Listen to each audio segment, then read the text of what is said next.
এই মকর সংক্রান্তিতে বাড়িতেই খুব সহজ পদ্ধতিতে বানিয়ে নিন গুড় পিঠে। যারা একটু মিষ্টি কম ভালোবাসেন তাদের কিন্তু এটা খুব ভালো লাগবে।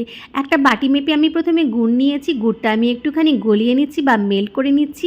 একটা তারের রস হলেই আমি কিন্তু এর মধ্যে দিয়ে দিচ্ছি ঠিক যতটা গুড় নিয়েছিলাম ততটাই চাল গুঁড়ো। চাল গুঁড়োটা গুড়ের সাথে একটু ভালো করে মিশিয়ে নিচ্ছি।